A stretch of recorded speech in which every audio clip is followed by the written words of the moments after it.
Olá, nerds, geeks e afins! Estamos todos aqui saindo do buraco para conferirmos o primeiro episódio da série O Livro de Boba Fett, exibido na Disney Plus. Pois bem, pessoal, finalmente estreou então um produto de consistência, digamos assim, a respeito de Boba Fett, um personagem super querido pela base de fãs, mas que vamos combinar, né? Este fascínio de todo mundo por esse específico personagem é quase inexplicável, porque nas suas origens ele era apenas um personagem de fundo de cena, ele era um caçador de recompensas, basicamente isso. Aliás, ele não era o único na cena onde Darth Vader contrata todos eles. Existem, acho que 3, né? Mas vamos combinar.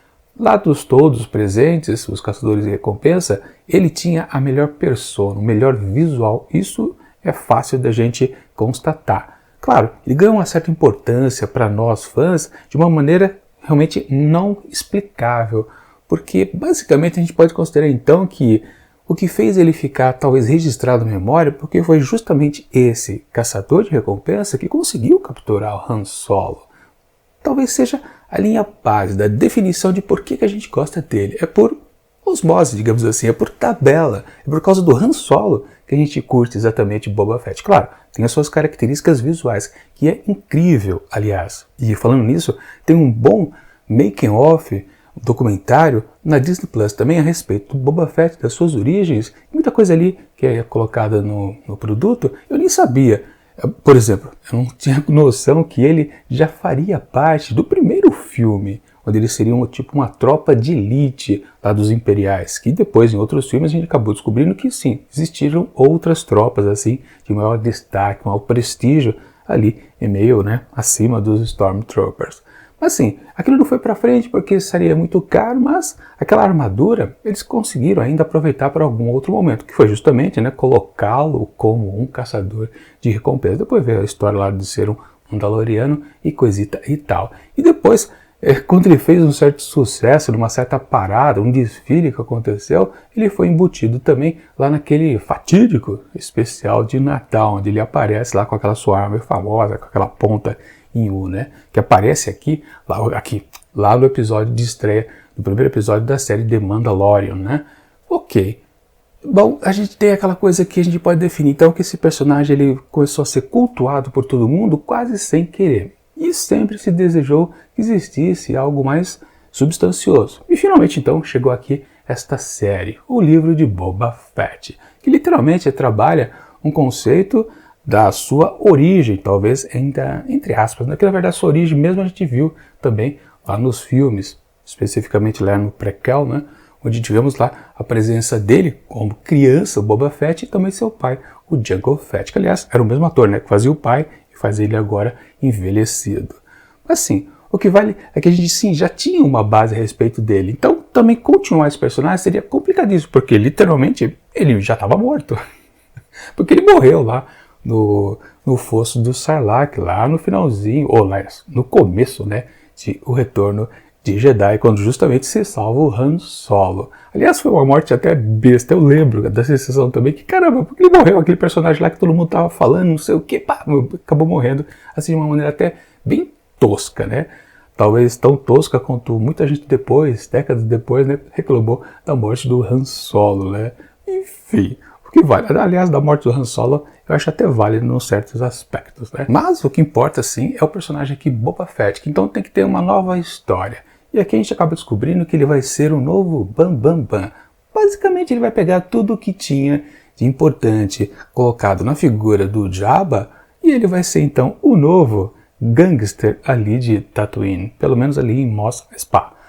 O que vale é que, sim, é uma ideia interessante. Mas também a gente pode observar que nesse episódio de estreia de uma série que terá apenas 7 episódios, é um pouquinho morno, mas tem uma coisa que é bem característica do que é esse novo formato de produção de Star Wars, determinado basicamente por The Mandalorian, que é aquele tipo de episódio muito do silencioso. Tá, isso existia até nos filmes.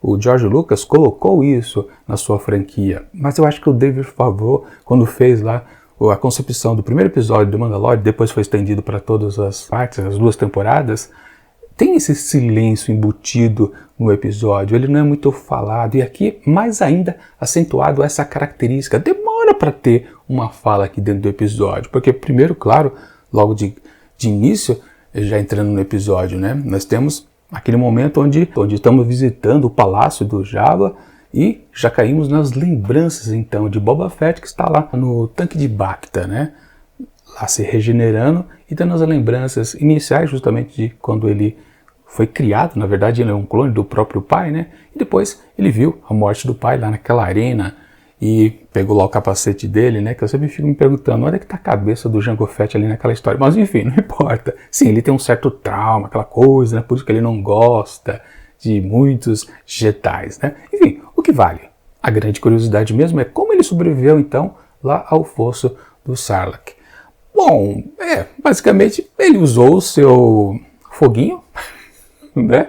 Se valeu também do oxigênio de um Stormtrooper que estava morto por ali, e foi exatamente essa a solução para sair lá da goela do bichão. Basicamente isso. Confesso para vocês que eu não sei se no universo expandido já havia tido uma certa explicação de como ele sobreviveu lá ao seu fatídico destino. Se não ou sim, não importa. O que vale é o que vai acontecer aqui na série, que vai se tornar, claro, oficial. Ele sai lá então do bichão dessa forma muito tranquila, mas logo já é capturado pelos Jawas. Aqueles bichinhos super fofinhos, né? Enfim, e ladrõezinhos, né? Bom, o que vale, né? Na verdade, todo o começo então do episódio aqui é uma sucessão de fanservice, um talvez melhor do que o outro, porque aí tem os Jawas, tem o povo de areia, tem os Bantas, tem um monte de coisa, né? E isso, claro, já diverte a gente de alguma maneira. Mas também, quase já fazendo um resumo do episódio, ele é muito menos cheio de detalhes do que a gente pode comparar, por exemplo, com o primeiro episódio de Mandalorian, que tinha uma coisa muito mais complexa. Lá, o personagem mandaloriano, ele vivia várias aventuras em vários lugares diferentes. Basicamente aqui, Boba Fett só está em duas linhas, ou em dois cenários, digamos assim. Temos a lembrança dele e a parte presente, onde ele está tentando tomar todo o poderio que Jabba um dia teve, né? E vamos combinar, fica difícil da gente dizer que a gente gosta das duas partes. Talvez a gente goste mais de uma, menos da outra. Não dá para dizer que as duas são muito bem feitas, ganham boas cargas. De novo, esse episódio de estreia perde muito feio para The Mandalorian. Uma coisa que talvez não deveria, né? Será que é porque a gente conhece esse personagem e lá o outro, o Mandaloriano, a gente não sabe exatamente o que a gente veria? Seria apenas uma cópia do próprio Boba Fett, mas quando a gente vê agora o original, a gente sente que não tem a mesma liga. Ou, por exemplo, né, logo de cara nós somos apresentados a figura dele. Aliás, a gente já sabia da figura dele, da sua feição, desde os filmes anteriores no cinema. Mas aqui, logo de cara, nós sabemos quem ele é, quem está por trás, então, lá do capacete. Enquanto que no Mandaloriano tem aquela regra, né? Não se pode tirar tal máscara, digamos assim, né? Uma coisa mais misteriosa. Isso ajudava muito a criar uma certa afinidade no espectador, de falar quem é esse sujeito, quero descobrir mais a respeito dele. Aqui não, a gente sabe quem é Boba Fett. Então, o começo do episódio se prende exatamente na sua pouquinho de origem e na solução como ele se salvou lá da goela do monstro. Isso, como a gente já sabe basicamente tudo isso, faz com que muito da expectativa para um primeiro episódio já estrague bastante a experiência, ou seja, o que tem de novidade mesmo é ele ser então um novo gangster ali da localidade e tentar meio que ganhar território, mas mesmo assim ele não ganha lá muito. E tem aquele conceito que eu já vi muita gente torcer o nariz, onde ele fala que ele não quer usar de violência. Claro, quando é preciso, ok, mas ele não quer ser o primeiro. Ele quer ganhar tudo na conversa. Ou seja, ele está deixando talvez de se tornar quase um anti-herói para virar um herói, mesmo que ainda na posição de gangster. Ou seja, é um conceito meio esquisito do personagem. Talvez muita gente não tenha gostado disso, e foi isso com que muitos... não sei se eu gostei ou não desse Boba Fett. Mas eu acho que a principal coisa que realmente a gente meio que estranha em comparação com o The Mandalorian é justamente a gente saber a figura e saber até demais. Uma figura, como eu disse no começo, super desejada, que um dia tivesse um produto só dele. Como, por exemplo, uma série de TV. Ok, é um ponto a favor e um ponto negativo ao mesmo tempo. É uma coisa super curiosa da gente constatar isso vendo o primeiro episódio. Claro, nos próximos 6, tudo pode engrenar e tudo ficar um pouco mais azeitado. Bom, temos a presença também da Fennec Shand, né? Aquela personagem que também apareceu lá junto com ele na segunda temporada de Mandalorian. Aliás, vamos esquecer o que aconteceu com ele lá na segunda temporada da primeira série, né?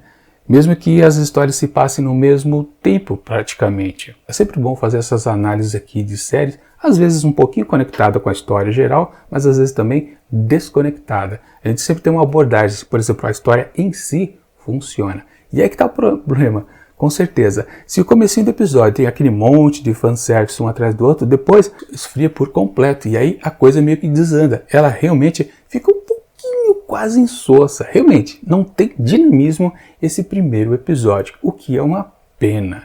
Nem mesmo tem uma música tão cativante, claro, mais uma vez comparando com o primeiro episódio de Mandalorian, que a gente é apresentado por um tema musical super do instigante, que já demonstra pra gente toda a pegada sonora da série e já traz um pouquinho de como é a batida, o ritmo das cenas, já que em Boba Fett a gente não tem isso também, que é uma pena, né? Mas, enfim, o que vale é que sim, uma outra cena, sim, são interessantes, as cenas mais de ação, como ele sai lá da goela do bicho, ok, toda aquela questão lá com o povo da areia é interessante também, mas mesmo assim, talvez a figura do Boba Fett ali, e vamos combinar, o personagem está um pouco envelhecido, na verdade é o ator que está envelhecido, né? Isso talvez resulte numa aparência de até de fragilidade, talvez a gente quisesse um personagem um pouco mais ágil, como é, de novo, é impossível não fazer comparação, o Mandalorian,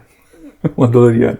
Enfim, o tempo todo. Ele está muito velho, talvez, aqui para ser um personagem de pura ação, mesmo porque ele sempre está debilitado, né? Tanto que ele teve aquela primeira briga lá, quando ele saiu lá do bar, e ele já teve que voltar lá para o tanque de Bacta, né? Vocês viram, né? Ele está bem acabadão mesmo, né? Ele está no osso, praticamente. Isso não é a sua assassina ali profissional ao lado dele, né? Aliás, nem ela não deu certo, né? Porque precisou lá daqueles dois sujeitos lá do tempo do Jabba também, que a gente viu lá em O Retorno do Jedi, né?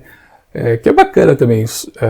Ficou claro, né? Que na verdade até a teoria dele, né? De não precisar ser violento, ele poderia muito bem ter matado os dois, por ter servido anteriormente ao Jabba e também Bibi Fortuna, né? Mas não, ele preferiu deixar eles vivos e perguntar, vocês vão ser fiéis a mim também? Beleza? Ok, então vocês ficam vivos. Foram justamente os dois que salvou ali o perrengue que tanto o Boba Fett como a Fennec estavam ali, né? Enfim, agora, logo em seguida teve aquela cena um pouquinho xoxa, vamos combinar, né? Aquela cena de parkour dela perseguindo os dois últimos sobreviventes lá dos atacantes, não tinha ritmo, não tinha nenhuma pegada, nem de Star Wars a gente pode combinar, né? Uma coisa bem jogada, e me veio uma lembrança completa de um momento também de parkour, de perseguição, e que é lá do primeiro filme do Daniel Craig como 007. Cassino Royale, vocês lembram? Tem uma sequência dele perseguindo um suspeito, assassino lá, um terrorista, né? Armador de bombas, né? Ele persegue o cara e é parkour o tempo todo. É uma sequência enorme, acho que uns 10 minutos da abertura do filme. Caramba, sensacional aquilo dá emoção, dá o impacto, dá o dinamismo justamente do parkour, de você ficar pulando para lá e para cá. Ele, claro, o perseguido se valendo dessa técnica, e o 007 ali, o James Bond, partindo para a força bruta, né? Aquele contraste era interessante. E aqui, nessa sequência de parkour, ficou bem insosso, com certeza. Bom, e tirando isso, teve antes, né, de eu falar da questão lá do povo de areia, aquela personagem que aparece ali no bar, que eu esqueci o nome do bar, né? Como é que era? Enfim, não importa, né? Parece que ela vai aparecer bastante, né? Aliás, aquela atriz ali, Jennifer Beals, né? Famosa pelo filme Fama. Bacana. Ok, o que vale? Bom, Fama não, Flashdance. Melhor corrigindo, né? Flashdance. Enfim, voltando então ao Povo de Areia, onde teve todo aquele esquema de fazer com que ele ganhasse força. Claro, o prestígio que ele começou, né, a ter para poder talvez um dia ele ficar no mesmo lugar que foi aquela persona super forte do Jabba, aconteceu ou começou ali justamente na sua interação com o povo de areia, onde ele ajuda lá o garotinho, né, a se salvar lá daquele monstrengo super esquisito, né? Mas mesmo aquela sequência, é interessante aquela sequência, mas mesmo aquelas, falta também um certo ritmo. Acho que o grande problema realmente desse primeiro episódio é que ele não se encaixa em termos de ritmo, ele entrega muitas ações que a gente fale, caramba, que coisa interessante. E de novo, comparando lá com o primeiro episódio, The Mandalorian, lá às vezes tinha ações um pouco mais frias, com menos movimento, talvez a gente possa colocar, mas mesmo assim eram dinâmicas, e aqui não, falta alguma coisa. Eu acho que o personagem está muito velho, acho que o pior problema que eu consigo encontrar aqui, Boba Fett está muito envelhecido. Talvez poderia optar por usar outro ator, mas seria uma sacanagem, porque ele ainda está disponível, né? O mesmo que fez o pai do Boba Fett, né? O Jango Fett. Quer dizer, é o clone dele, né? Mas dava para mudar, né? Mas valeu a homenagem, digamos assim, né? Mas, de fato, a série ainda pode melhorar, mas a estreia dela, eu achei ela muito fraca, com certeza. E vamos combinar, né? A gente não tem muito o que falar a respeito da história. Como eu disse lá no começo do vídeo, acontecem poucas coisas. Em cenários muito diferenciados, não, isso também não acontece. São pouquíssimos cenários onde as cenas se passam. Ou seja, realmente fica difícil você ter um dinamismo, né? Ter 5 minutos local, depois mais 5 em outro. Não, são pouquíssimas coisas diferenciadas por aqui. E basicamente o que chama a gente para um próximo episódio de curiosidade é exatamente quem foi que atacou ali Boba Fett, que fez aquele cerco, aqueles capangas, de quem são. E tem aquela figura misteriosa ali do cara que representa o prefeito ali. Será que foi justamente o prefeito que fez aquela emboscada? Foi? Ou é outro personagem também que está querendo disputar um certo poder também por ali? Pode ser que sim, pode ser que não, mas esses dois elementos, esse personagem do dúbio, né, daquele representante, não é o suficiente para a gente falar, caramba, um bom vilão está pintando por aqui. Não. Tá, você pode se valer da comparação e aí dizer, The Mandalorian não tinha vilão apresentado no primeiro episódio.